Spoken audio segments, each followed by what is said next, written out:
Wait student. तो इसमें है question, the introduction of neutron into the nucleus of an atom would leads to change. अब उसको पढ़ो पहले, ठीक है, वेट करो, हम बता रहे हैं इसको। तो आपने क्या किया, क्वेश्चन नंबर 6 को थोड़ा सा देखो ध्यान से, पहले पढ़ो, इसके बाद देखते हैं। सारे लोग आंसर सही कर रहे थे कि अगर हम लोग क्या कर रहे हैं कि एक न्यूक्लियस है, न्यूक्लियस में हमने क्या डाल दिया, न्यूट्रॉन, ठीक है, न्यूट्रॉन डाला। तो न्यूट्रॉन क्या होता है, न्यूट्रल होता है। न्यूट्रॉन मतलब न्यूट्रल ना, न्यूट्रल, न्यूट्रल का मतलब क्या होता है, नो चार्ज ना, न्यूट्रॉन के पास कोई चार्ज नहीं होगा, ठीक। अब इसमें क्या बोल रहा है कि इसमें बोल रहा है the introduction of neutron into the nucleus of atom वो leads to a change in the number of electron also. Electron नहीं चेंज करेगा क्योंकि इलेक्ट्रॉन कैसा है, निगेटिवली चार्ज। तो ये वाला तो ऑप्शन नंबर फर्स्ट करेक्ट हो जाएगा, ठीक, क्योंकि इलेक्ट्रॉन नहीं चेंज होगा, इलेक्ट्रॉन चार्ज है, ये चार्ज पार्टिकल नहीं है। दूसरा, the chemical nature of the atom change. B, chemical nature of neutron की वजह से चेंज नहीं होता है क्योंकि न्यूट्रॉन क्या होता है, neutral.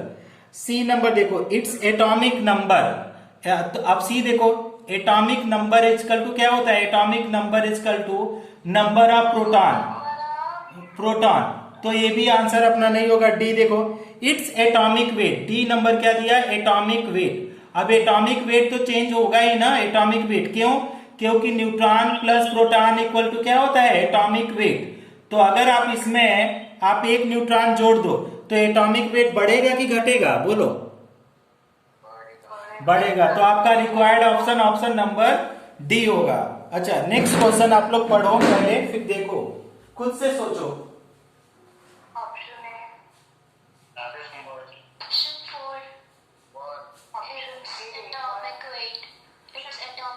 It's atomic weight, okay. अच्छा, let me check also. One of the fundamental particle is missing in one of the isotope of, हाँ, वेरी गुड वेरी गुड। अच्छा, इसको करके मैं दिखा देता हूं क्योंकि बहुत लोगों को इसमें प्रॉब्लम भी होगा, तो थोड़ा सा ध्यान से समझ लो इसको, क्योंकि कल बहुत सारे बच्चे पढ़ रहे थे। क्वेश्चन नंबर 7, तो ये बोला है स्टूडेंट कि one of the fundamental particle is missing from the isotope of hydrogen atom. ध्यान से समझो। अब देखो, हाइड्रोजन है, हाइड्रोजन, हाइड्रोजन के लिए 3 आइसोटोप हैं, कौन सा, 1H1, दूसरा 1H2 और तीसरा 1H3।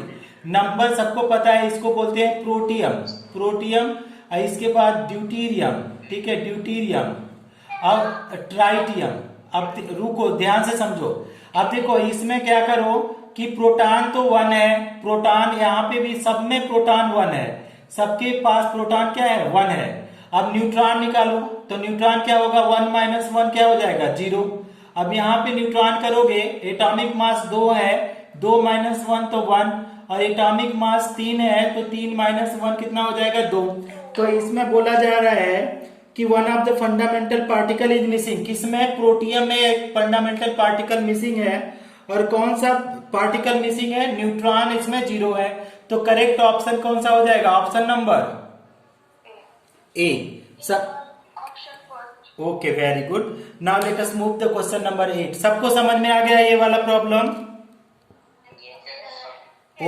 Very good very good. चलो क्वेश्चन नंबर 8 में आओ। Super super. The charge of an electron is 1.6 into 10 power minus 19 coulomb. What would be value of a charge on sodium ion, Na plus?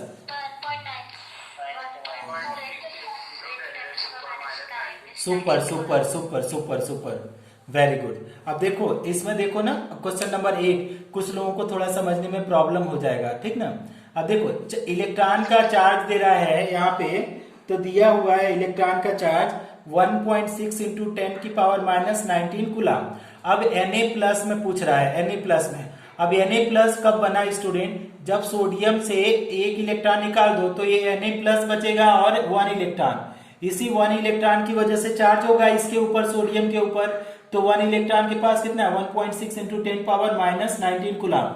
तो यही वाला option हो जाएगा। Option वाला check करो, option number, which number option, option 1, option 1। Screenshot लेना चाहो तो ले लो, अगर किसी को प्रॉब्लम है तो पूछ सकता है। Is it okay, students? Question number 9. Let us check the question number 9. ये जो लड़कियां हैं कुछ ऐसा तो नहीं है किसी को समझ में नहीं आ रहा है, अपना बोल दिया करना. Vanshika, Vanshika is there? Vanshika, Vanshika, are you attending the class? नहीं है, कोई भी वंशिका नहीं है. चल, हाँ, अगर सोडियम के जगह कोई और एलिमेंट होता है जैसे कि मैग्नीशियम ले लो तो 2+ रहेगा. हाँ, तो 2 मल्टीप्लाई कर देंगे. मैग्नीशियम तो Mg, अब उसमें अगर बोलेगा Mg2+, तो यहाँ पे 2 इलेक्ट्रॉन की वजह से होगा, मतलब 2 इंटू क्या हो जाएगा 1.6 इंटू 10⁻⁹. लेकिन Mg अगर मान लो सपोज करो मैं Mg1 दिया है तो फिर उसके बराबर होगा, इलेक्ट्रॉन के बराबर, है ना? हाँ, मतलब ऐसे समझो ना, ऐसे समझो, चार्ज ऑफ इलेक्ट्रॉन की बात कर रहा है ना, तो इलेक्ट्रॉन की चार्ज तो उसमें कितना इलेक्ट्रॉन निकल रहा है उसी का चार्ज होगा. अच्छा, नेक्स्ट क्वेश्चन नंबर 9 देखो आप लोग. विच of the following is correct for cathode rays in discharge tube, है ना? करेक्ट स्टेटमेंट पूछ रहा है, करेक्ट. तो हाँ, ओके, वेट करो, पढ़ने दो. Independent of nature of cathode ray, independent nature of cathode, independent of the nature of the gas, deflection is observed in presence of electric. All are correct. Option 4, very good. जो लोग option 4 बताए, super. Question number 10, question number 10 देखो. The specific charge for 9th वाले की explanation. 9th वाले का explanation देखो. अच्छा, 9th का एक्सप्लेनेशन ये है कि देखो, इधर से कैथोड रेज निकल रही है, ठीक? तो यहां से कैथोड है और यहाँ पे एनोड है, ठीक? यहां से क्या है, कैथोड रेज निकल रही है, ठीक? अब देखो स्टेप 1 पढ़ो. Independent nature of the cathode, ठीक है? अब कैथोड के नेचर पे ये डिपेंडेंट नहीं है, कैथोड के नेचर पे डिपेंड नहीं है कि इलेक्ट्रो पॉजिटिव है, इलेक्ट्रो निगेटिव है, ये एटम कैसा है. अब किसी को नहीं पता है कि ये नेचर कैसा है, इलेक्ट्रो पॉजिटिव है या इलेक्ट्रो निगेटिव है, कैसा है नहीं पता है हमको, निगेटिव है. तो ये जो रेज आ रही हैं वो उसके नेचर पे डिपेंड नहीं करेगी, जो कैथोड का नेचर है कि वो कैसा स्ट्रॉन्ग मेटल है ना, वीक मेटल है, मतलब हाईली फ्लेक्सिबल क्या है, उसके नेचर पे कैथोड रेज नहीं डिपेंड करेगा. चार्ज उसका डिपेंड करेगा, चार्ज इसका डिपेंड करेगा इसके नेचर पे, लेकिन रेज डिपेंड नहीं करेगा. तो independent the nature of cathode, ये बात समझ में आ रही है, पहला पॉइंट. दूसरा चीज, independent nature of the gas. अब इसमें मान लो H2 गैस भरा तो भी इसके नेचर पे कोई फर्क नहीं पड़ेगा. ऐसा नहीं कि ये निगेटिव पार्टिकल है तो ये पॉजिटिव हो जाएगा गैस डालने से, कोई फर्क नहीं पड़ेगा, ठीक ना? उसके नेचर, गैस के नेचर से इसमें कोई फर्क नहीं पड़ेगा. दूसरा, deflection is observe in electric and magnetic field. अब आप लोगों को बताए थे हम कि अगर इधर में मैग्नेटिक फील्ड लगा दें ऊपर नीचे तो ये निगेटिव होती है, तो पॉजिटिव पोल की जगह पे ये मुड़ जाएंगे, ठीक है? या तो इलेक्ट्रिक फील्ड लगा देंगे, इलेक्ट्रिक फील्ड तो यहाँ पे इलेक्ट्रिक फील्ड का जो पॉजिटिव पोल होगा उधर वो घूम जाएंगे, तो ये भी सही है. अब तो तीनों पॉइंट सही है, तो ऑल आर करेक्ट है ना, ऑल आर करेक्ट. अभी कुछ क्लियर हो रहा है आप लोगों को? क्वेश्चन नंबर 10 देखो. क्वेश्चन नंबर 10, क्वेश्चन नंबर 10 बोला जाता है the specific charge of a cathode rays constant रहेगा. देखो, हाँ, इस कोई भी कैथोड रेज होगा, समझ में आ रहा है?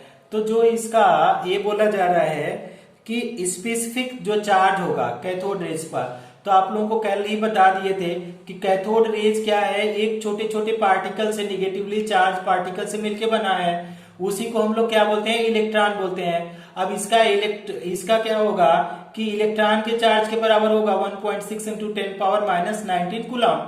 तो चाहे कुछ भी हो जाए, ये वाला वैल्यू थोड़ी चेंज होगा. तो ये क्या होगा, चाहे आप क्या बोल रहा है कि has the smallest value when discharge tube is filled with H2, कुछ भी फील्ड करो, लेकिन ये बना तो इलेक्ट्रॉन से है, तो जो इलेक्ट्रॉन का चार्ज होगा वो कांस्टेंट ही होगा, इलेक्ट्रॉन का चार्ज का मतलब थोड़ी होगा.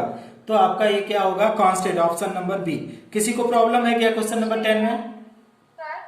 हाँ, ना इस देखो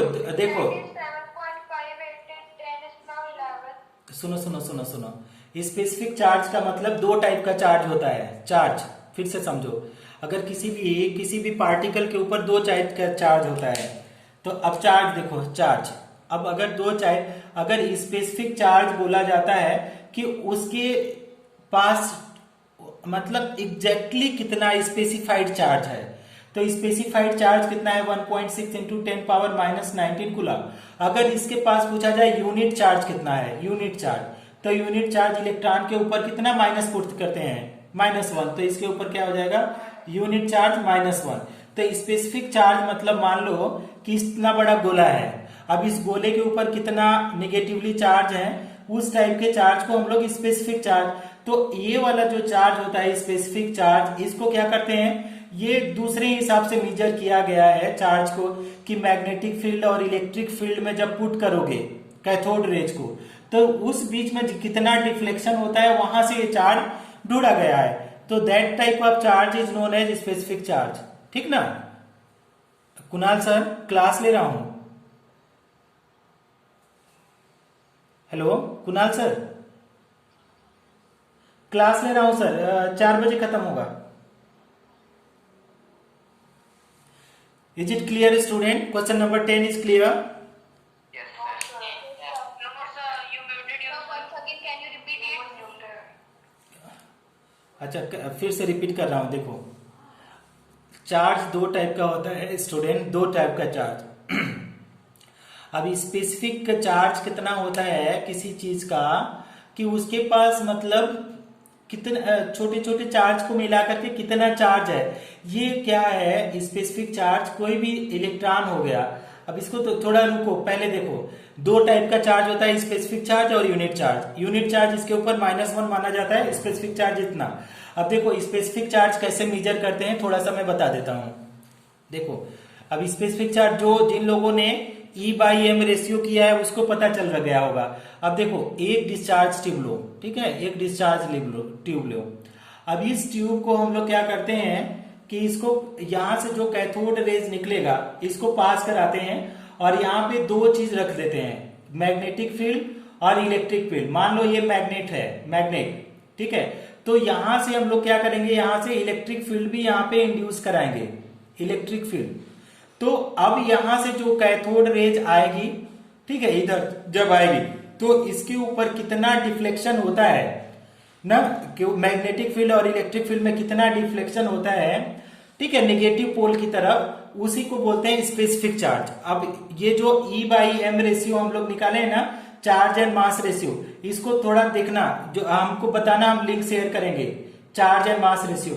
तो यहां से डिफ्लेक्शन कितना होता है, तो स्पेसिफिक डिफ्लेक्शन के हिसाब से स्पेसिफिक चार्ज कैलकुलेट किया जाता है कि कितना डिफ्लेक्ट हुआ। तो वो चार्ज कितना होता है, इसको मेजर करने के बाद 1.6 इंटू -19 कूलम। तो इलेक्ट्रिक और मैग्नेटिक फील्ड में कितना ये डिफ्लेक्ट होता है, उस दौरान इसके ऊपर जो चार्ज आता है, that is what is known as specific charge. अब इसको तुम लोग याद रखो, स्पेसिफिक चार्ज को, इतना कंफ्यूज मत हो जाओ, उतना डीपली नहीं जाना है हमको। बस ये मानो कि स्पेसिफिक चार्ज इलेक्ट्रॉन का जो होता है वो हमेशा कांस्टेंट होता है। इलेक्ट्रॉन का कांस्टेंट जो चार्ज हुआ मतलब कैथोड रेज का चार्ज कांस्टेंट हुआ। कुछ क्लियर हो रहा है आप लोगों को? Very good very good very good. अभी जिसको फिर भी कंफ्यूजन है वो मेरे को मैसेज कर देगा, हम उसको चार्ज एंड मास रेशियो का मैं ये कर दूंगा। अब नेक्स्ट क्वेश्चन देखो, नेक्स्ट क्वेश्चन क्या है, क्वेश्चन नंबर 12 ना, 11 हो गया, 11 the ratio between the neutron present in carbon atom and silicon atom with mass number 12 and 28। ध्यान से समझो, हाँ ओके ओके ओके वो student, okay very good very good, सही आंसर बता रहे हैं। देखो अब कार्बन का एटॉमिक नंबर 6 और सिलिकॉन का कितना होता है, सिलिकॉन का एटॉमिक नंबर कितना होता है, 14 होता है, ठीक ना। अब न्यूट्रॉन देखो, हाँ 14, न्यूट्रॉन देखो तो 12 माइनस कितना हो जाएगा 6, तो आएगा 6।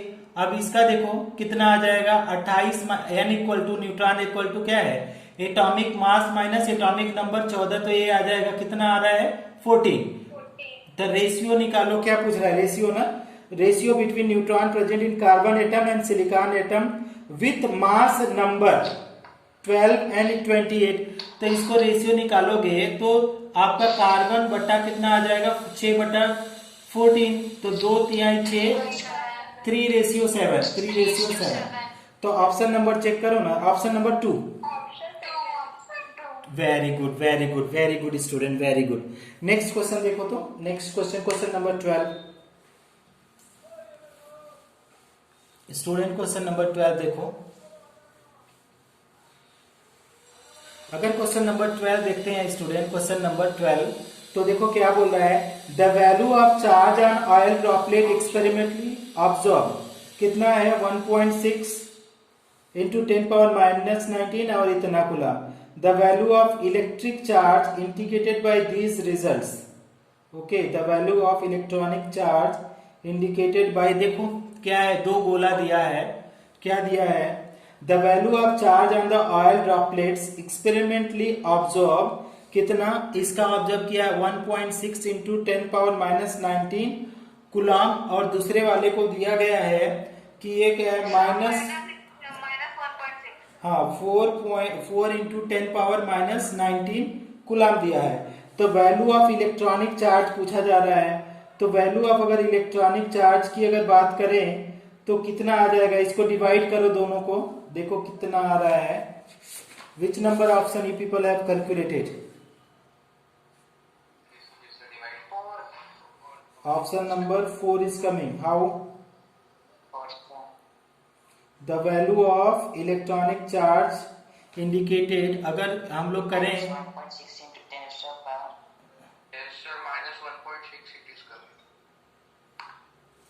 वेट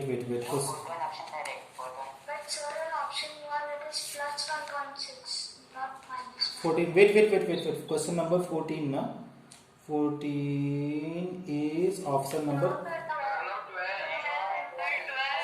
ओके वेट यार, 12 ऑप्शन नंबर 4। तो आपको दिया है ऑप्शन नंबर 4 दिया है ना, 0.8 16 पंचे 80 16, इसमें किया क्या है 16 चौका 64। वेट, ये बोल क्या रहा है, the value of electronic charge indicated by these results. ठीक है, तो इलेक्ट्रॉनिक चार्ज कितना होगा, ये 1 इलेक्ट्रॉन के बराबर होगा, दूसरा वाला -4 दिया है ना। तो वैल्यू ऑफ इलेक्ट्रॉनिक चार्ज, अब इलेक्ट्रॉनिक चार्ज की बोला जाए तो यहाँ पे तो इतना है, इतना यहाँ पे है, तो अगर इसको हम लोग अगर ऐड भी करने की कोशिश करेंगे तो 16 4 कितना हो जाएगा 20, कर नहीं सकते। Q equal to electronic charge, एक फॉर्मूला होता है देखो, इलेक्ट्रॉनिक चार्ज, हाँ, तो Q इजिकल टू क्या हो जाता है Ne। ठीक, तो Q इजिकल टू अगर Ne करें तो यहाँ पे तो एक इलेक्ट्रॉन है, ओके, और यहाँ पे कितना इलेक्ट्रॉन होगा 1.6 इंटू डिवाइड कर दें, है ना, 1.6 इंटू 10 पावर कितना माइनस ना 19 कूलम, तो कितना हो जाएगा 16 पंचे 80। ये तो कट नहीं रहा है, n की वैल्यू हमको पता होना चाहिए, n की वैल्यू अगर पता होगा तभी इसको कर पाएंगे। तो n equal to 1 for this ना, फॉर व्हाट अबाउट दिस, इसको डिवाइड करो, इसको डिवाइड करो, कितना आ रहा है, डिवाइड करो। Option 3 is incorrect. Okay, question low, option 3, the wrong statement among the following is nitrogen atom nitride ion have same atomic number. Okay, तो ये रॉन्ग पूछ रहा है। अगर एटॉमिक नंबर बात करें तो आपका 16 में देखें ऑप्शन 1 की, तो N3 माइनस देखो, और नाइट्रोजन एटॉमिक नंबर दोनों के पीस में एटॉमिक नंबर 7 ही है, तो ये तो करेक्ट है, रॉन्ग ढूंढना है। तो दूसरा देखो, aluminium atom and it's ion have same mass number, ठीक है, तो ये भी है। अगर एल्युमिनियम 3+ बोला जाए और एल्युमिनियम बोला जाए, ठीक, तो इसका भी मास 27 होगा और इसका भी मास 27 होगा, क्योंकि इलेक्ट्रॉन का मास हम लोग कंसीडर नहीं करते हैं, mass of electron is negligible, तो ये भी क्या है, कांस्टेंट है, तो ये भी सेम है, कोई प्रॉब्लम नहीं है, क्योंकि ये पॉजिटिव चार्ज से कोई मतलब नहीं है, क्योंकि इलेक्ट्रॉन का मास हम लोग नहीं रखते हैं, निग्लिजिबल। आयरन एटम है ना, आयरन एटम Fe और फेरस आयन है सेम इलेक्ट्रॉनिक कॉन्फ़िगरेशन, ठीक है। Fe3+ बोल रहा है, और आपका Fe3+ नहीं, Fe2+, फेरस ना, फेरस Fe2+, तो यहाँ पे कितना है 26 इलेक्ट्रॉन, यहाँ पे 24 इलेक्ट्रॉन, तो इसका कॉन्फ़िगरेशन होता है 3d6 और 4s2, इसका कॉन्फ़िगरेशन होता है 3d5, ओके, 4s1। तो कॉन्फ़िगरेशन इसका क्या है, आयरन है, सेम इलेक्ट्रॉनिक कॉन्फ़िगरेशन, एक गलत है। This is the different electronic configuration. बात समझ में आ रही है सबको? Yes sir. तो आपका रॉन्ग जो रिक्वायर, देखो Fe का 26 है ना, ये भी 26 है, इलेक्ट्रॉन देखो कितना है 26, और दो पॉजिटिव मतलब 26 - 2 कितना हो गया 24। अब इसका कॉन्फ़िगरेशन देखो, इसका तो कितना हो जाएगा, बैलेंस शेल का कॉन्फ़िगरेशन 3d6 4s2, ये करना पड़ेगा, आप बाउ रूल जाकर के पढ़ो, AUF BAU, आप बाउ रूल, तब जाके समझ में आएगा। अगर आप बाउ रूल नहीं पढ़ा है बेटा ना, तो नहीं समझ में आएगा। अगर आपको बिल्कुल ही समझ में नहीं आ रहा है क्वेश्चन 16, तो आप लिखना क्वेश्चन नंबर 16 एक्सप्लेन अगेन, तो करेंगे। अभी बहुत लोगों को समझ में आ रहा होगा। सर डी ऑप्शन एक बार रीड करो। डी ऑप्शन क्या दिया है, nuclear charge is same in both the chlorine atom and chloride ion, ठीक है। न्यूक्लियर चार्ज कभी भी सेम नहीं हो सकता है। देखो एक Cl- आयन है और एक Cl है। अब देखो +17 तो है प्रोटॉन, +17 तो है प्रोटॉन, लेकिन यहाँ पे इलेक्ट्रॉन बढ़ गया ना एक के केस में। अब यहाँ पे कितना इलेक्ट्रॉन हो गया, 18 इलेक्ट्रॉन, यहाँ पे 17 इलेक्ट्रॉन। हाँ, तो 17 इलेक्ट्रॉन 17 को खींच रहा है तो ज्यादा तेजी से खींचेगा, लेकिन 17 इलेक्ट्रॉन 18 इलेक्ट्रॉन को खींच रहा है तो थोड़ा लो हो जाएगा। तो ये जो बोल रहा है, क्या बोला, द रॉन्ग स्टेटमेंट। नहीं नहीं, गलत नहीं हुआ। न्यूक्लियर चार्ज ऐसे मत बोलो, nuclear charge equal to number of proton कर दो। न्यूक्लियर चार्ज मतलब nuclear charge equal to, charge पूछ रहा है, अट्रैक्शन फोर्स नहीं बोला। Nuclear charge equal to number of proton, number of proton, तो दोनों में नंबर ऑफ प्रोटॉन 17 है, तो दोनों में सेम होगा, इसमें प्रॉब्लम नहीं है। तो आपका रिक्वायर्ड जो ऑप्शन होगा, ऑप्शन नंबर 3 ही होगा। कुछ समझ पा रहे हैं इसको, क्वेश्चन नंबर 17 को? 17 देखो, in which of the following species both cation and anion have same number of electron. ये तो कर सकते हो। हाँ, वेरी गुड, वेरी गुड। अच्छा, मैं इसका कर देता हूं, ऑप्शन ही करूंगा, पूरा नहीं करूंगा, ठीक है। तो क्वेश्चन नंबर 17, क्वेश्चन नंबर 17 देखो, तो 17 में देख रहा है Na क्या दिया है, NaF दिया है, तो अगर इसको आयनाइज करोगे तो आपका क्या बनेगा, Na+ और F-, ठीक। तो Na+ में क्या हो जाएगा 11 एटॉमिक नंबर, ये 9, तो 11 - 1 तो कितना आ जाएगा 10 इलेक्ट्रॉन, और इसमें क्या हो जाएगा 9 + 1, तो ये भी कितना हो जाएगा 10 इलेक्ट्रॉन।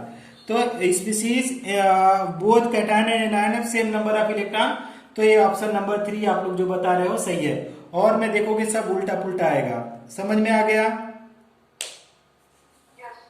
अच्छा, क्वेश्चन नंबर 18 देखो, इरेज कर दो इसको। क्वेश्चन नंबर 18 पढ़ो। An atom contain electron, proton और न्यूट्रॉन, ठीक है। एक एटम कोई ये है और ये क्या किया है, इलेक्ट्रॉन भी है, प्रोटॉन भी है और न्यूट्रॉन भी है। आगे क्या बोल रहे हैं, if the mass of each neutron is half. अब जो जितने भी न्यूट्रॉन होंगे उसका मास इक्वल टू क्या करेंगे, इसको हाफ कर दो, ओके। अब आगे बोल रहा है इन ईच इलेक्ट्रॉन, इलेक्ट्रॉन का मास कर दो डबल, मास इसको क्या कर दो, डबल कर दो, ठीक। आगे क्या बोल रहे हैं, देन एटॉमिक मास ऑफ, क्या है, मैग्नीशियम का दिया है, किसका, Mg कितना दिया है 24, और आपका क्या दिया 12 दे दिया, ठीक है। तो किसके बराबर होगा, ठीक। अब देखो कौन सा ऑप्शन, कौन बता रहा है, कौन सा ऑप्शन, ऑप्शन 4। अच्छा, हाँ रुक जाओ बेटा, हमको भी देखने दो, ठीक है। ऑप्शन नंबर 4 करेक्ट बता रहे हो। थोड़ा सॉल्व कर लेते हैं इसको ना। देखो अब पहले तो इसको न्यूट्रॉन देखो, न्यूट्रॉन कितने हैं, न्यूट्रॉन, ठीक है। अब इलेक्ट्रॉन डबल करो मत करो, क्योंकि इसके मतलब है नहीं, इलेक्ट्रॉन का मास 0 मानते हैं, तो ये तो फालतू इंफॉर्मेशन दिया है। मास मतलब मास का मतलब क्या है, न्यूट्रॉन प्लस प्रोटॉन, तो इसको छोड़ दो। अब न्यूट्रॉन को देखो बेटा क्या किया है कि कितने न्यूट्रॉन है, न्यूट्रॉन इक्वल टू 24 माइनस कितना हुआ 12, तो आपका 12 हुआ। अब इसको क्या कर दिया, इसके मास को हाफ कर दिया, तो मतलब half mass of half neutron कितना हो जाएगा, हाफ न्यूट्रॉन, तो हाफ न्यूट्रॉन कितना आ जाएगा 12/6 12, तो ये आएगा 6। अब क्या बोल रहा है, तो हाफ कर दो तो एटॉमिक मास देखो क्या आ जाएगा, एटॉमिक मास अगर देखो तो 24 माइनस 6 आ जाएगा, कितना आ रहा है 24 माइनस 6 कितना आएगा 18। ठीक, अब क्या बोला जा रहा है, गेट डबल रॉन्ग, क्योंकि कम कर रहे हैं तो कम होना चाहिए। अप्रोक्सीमेटली रिमेन सेम रॉन्ग, घटना चाहिए। Approximately get reduce by 5% not, 5% थोड़ी घटेगा, उसको तो कैलकुलेट करना पड़ेगा। Approximately reduce by 25%। अब कितना रिड्यूस हो रहा है इसको देखो, 18 अपान के नहीं, कितना रिड्यूस हो रहा है ना, कितने का 18, हाँ, तो अगर 18 है हमारा न्यूट्रॉन तो रिड्यूस करोगे कितना का 18, कितने का रिड्यूस हो रहा है 24 माइनस ना 24, 18 ये रिड्यूस हुआ, ठीक है, तो आपका बचा 18 बचा, ठीक, 6 आपका निकला, टोटल में से 6 निकला, तो 6/24 इंटू 100 करो तो कितना आएगा देखो, 6 चौका 24, ठीक है, तो आ रहा है 25% रिड्यूस हो गया, 25% रिड्यूस। तो ऑप्शन नंबर कितना, ए वाला फिर से देखो, अच्छा इधर मैं कर दूं, इधर नहीं,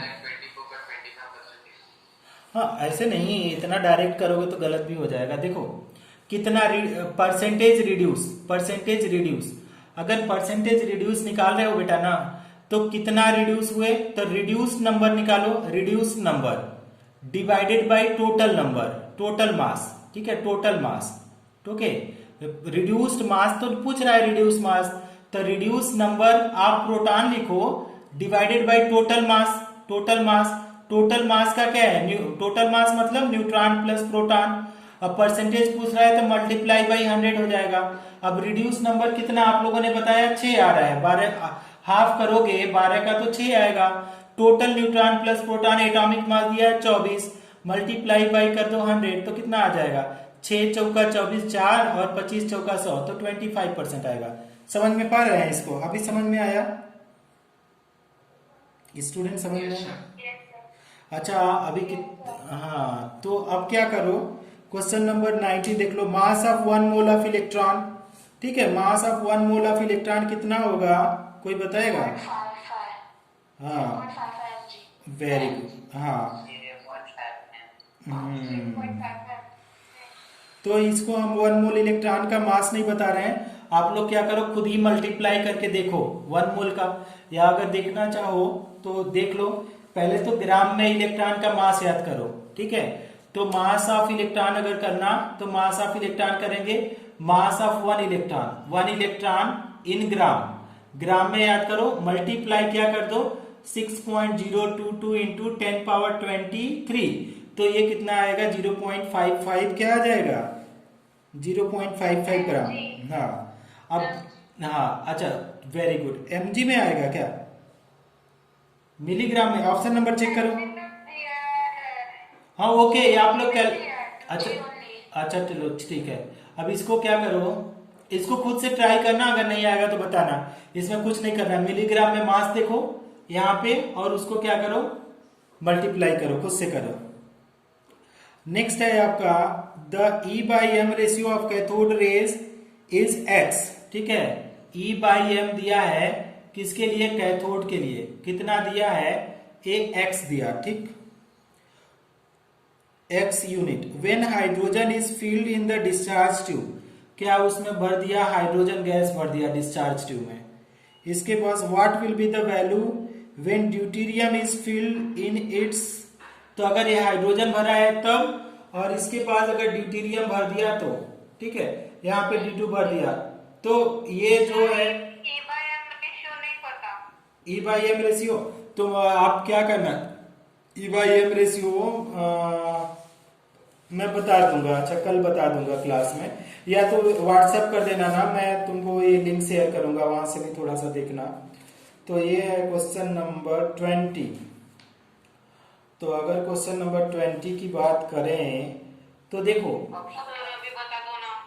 हाँ रुको बता रहे हैं ये भाई।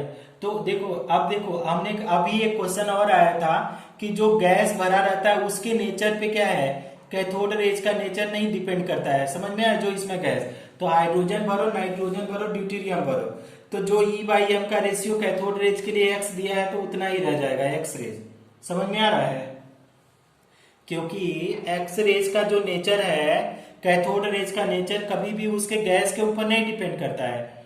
तो आपका E by M ratio X दिया है, तो पहले जब हाइड्रोजन गैस दिया है तो एक्स दिया, तो D2 भरोगे तो चेंज थोड़ी हो जाएगा E बाई एम रेशियो, हाँ तो उतना रहेगा। E बाई एम रेशियो देखो, E बाई एम रेशियो कुछ नहीं है, इसको समझ में आ गया ये, चलो अभी ये E बाई एम रेशियो बता करके हम इसको खत्म करेंगे लेक्चर को, बिकॉज टिल नाउ जब आप लोगों का क्लास खत्म हुआ है, मैं स्कूल में जाके क्लास लेकर के आया हूँ, till now I didn't finish my lunch also, so that is I need to finish my lunch also, दूध पी के काम चला रहा हूँ अभी।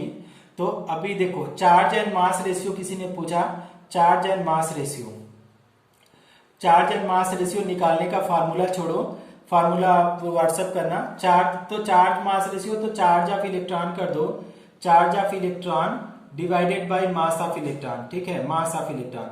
तो चार्ज कितना होता है 1.6 इंटू 10 पावर माइनस 19 कूलम। अगर मास की बात करें, मास तो मास कितना होता है 9.1 इंटू 10 की पावर माइनस 31 kg, ठीक। अब इसको सिंप्लीफाई करो, अगर इसको सिंप्लीफाई अगर आप करते हैं तो देखो कितना वैल्यू आएगा, कि इसको डिवाइड करो 1.6 और डिवाइडेड बाय 9.1 मल्टीप्लाई बाय 10 की पावर माइनस 19 और प्लस 10 की पावर 31, ठीक। अब इसको अगेन सिंप्लीफाई करोगे तो डेसिमल 1 डिजिट के पास है तो कोई बात नहीं, 1.6 अपॉन क्या हो जाएगा 91 मल्टीप्लाई बाय 10 की पावर, ये इसमें से माइनस कर दो तो कितना आ जाएगा, 11 में से 9 गया तो 2, 9 2 11, और 2 में से 1 गया तो कितना आ जाएगा 2 में से 1 गया तो आपका 1 12। अब इसको जब सिंप्लीफाई करोगे तो पॉजिटिव में आएगा। अब देखो कितना 7.5 जो भी आ रहा है, 7.5 इंटू 10 की पावर कितना आ जाएगा 11 आ जाएगा। अब ये कैसे आ जाएगा, ये भी कूलम में ही आएगा, देखो चार्ज बाय मास रेशियो इसका वैसे, तो देखो आप लोगों को इतना आ रहा है answer, E by M value coulomb, एक ऊपर चार्ज का एक कूलम 1, तो कौन इसने बताया कौन रॉन्ग आंसर कर रहा है, 1.75 इंटू 10 की पावर क्या है 11 कूलम, और ये 1 kg है तो कूलम तो जाएगा यूनिट, देखो कूलम, और ये जब ऊपर जाएगा तो क्या आ जाएगा kg इनवर्स, ये हो जाएगा E by M ratio for electron. बस इतना सा याद रखना है, थियरी आपके कॉम्पिटिटिव एग्जाम में जरूरत नहीं है, केवल इतना सा याद रखना है, अपने आप कर सकते हो इसको। समझ में आया स्टूडेंट्स? किसी को कोई प्रॉब्लम